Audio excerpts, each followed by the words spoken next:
البنات، اليوم ان شاء الله غنحضر معكم الطنجيه المراكشيه على حقها وطريقها بطريقه جد سهله وبسيطه بمكونات موجوده في كل بيت. خليكم معايا باش تعرفوا على المقادير والطريقه. هنا في المكونات كيف ما كتشوفوا معايا انا احتاجيت واحد الكميه ديال اللحم. هنا تقريبا عندي 3 كيلو ديال اللحم. هاد اللحم ديال الغنمي. الصراحه هاد الفيديو هذا رانا صورته يعني الايام ديال عيد الاضحى، ولكن ما ساعدتنيش الظروف باش ننزله. كيف ما قلت لكم، بالنسبه للحمرة ديال الغنمي غنضيف لي واحد الكاس ديال زيت الزيتون، زعفران الشعرة، الحامض المصير المعسل اللي محضراه بيديا اللي كيجي رائع. شي نهار ان شاء الله نبارطاجي معكم الطريقه باش حضرته. هنا عندي واحد المعلقه ديال الكمون مطحون، الا توفر عندكم كمون حبوب تستعملوه، وحبات كيف ما كتشوفوا معايا او فصوص ديال الثوم. اذا غنبدا معكم على بركه الله. غناخذ الطنجره كيف ما كتشوفوا معايا وغنوضع فيها اللحم اللي عندي. بالنسبه للكميه ديال اللحم راه كتبقى على حسب عدد الاشخاص وعلى حسب الموجود في البيت. انا كيف ما قلت لكم هاد اللحم هذا راه ديال العيد الاضحى، يعني كان تبارك الله ديك الساعه كيكون اللحم موجود، يعني كنستعملوا كميه كبيره. اما من بعد راه الواحد كيستعمل القياس ديالو. كيف ما كتشوفوا معايا انا هنايا ضفت الفصوص ديال الثوم. ممكن انكم توضعوا يعني الثومه هكا كركوبه. هنايا كيف ما كتشوفوا معايا غنضيف الحامض المعسل، وكما قلت لكم راه رائع هذا الحامض هذا، مصايبه على يديا وكيجي معسل وغزال، يعني كيعطي واحد المذاق هائل في الطياب ديالي.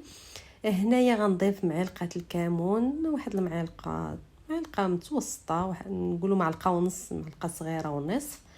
وكما قلت لكم الا توفر عندكم الكمون حبوب يكون احسن.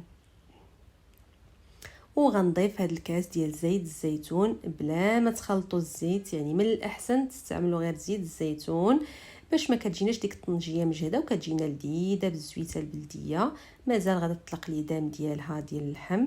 هنايا غنضيف كاس ديال الماء اللي راني رطبت فيه داك الزعفران الشعره، وغنحاول نحرك جيدا المكونات ديالي باش تنسجم ليا مع اللحم بهذه الطريقه هذه.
ودابا غنغطي على الطنجره ديالي ونحطها فوق النار هادئه حتى كطيب وتحمر وتعلق، على خاطرها ما نجهدوش البوطه عليها باش ما يتحرقش لنا اللحم وباش كتجينا معلكه وفتيه.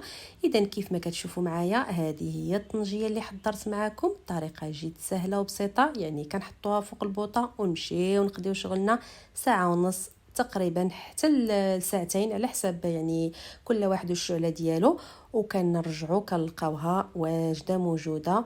والريحه ديالها راها كتشهي، كتجينا لذيذه بزاف، كتجي معلكه. شوفوا معايا اللوين ديال اللحيمه كيفاش داير، كتجينا معلكه. ما تشبعوش منها فعلا، كتجي خطيره هاد الطنجيه هذه بهذه الطريقه. الطنجيه المراكشيه الاصيله راه كتصايب بهذه الطريقه هذه. كنتمنى انكم تجربوا الطريقه ديالي، وانا متاكده غتعجبكم بزاف. ومن طبيعه الحال الا عجباتكم ما تنساوش تبارطاجيو مع الناس عزاز عليكم باش تعم الفائده. وما تنسونيش من شي تعليق محفز، تعليق غزال بحالكم، وشي لايك. واللي مازال ما اشتركش في القناه ديالي كنقول له مرحبا والف مرحبا، اشترك معايا في القناه باش يوصلك كل جديد. ونقول لكم بالصحه والراحه، ونتلاقاو ان شاء الله في فيديو قادم، ومع السلامه.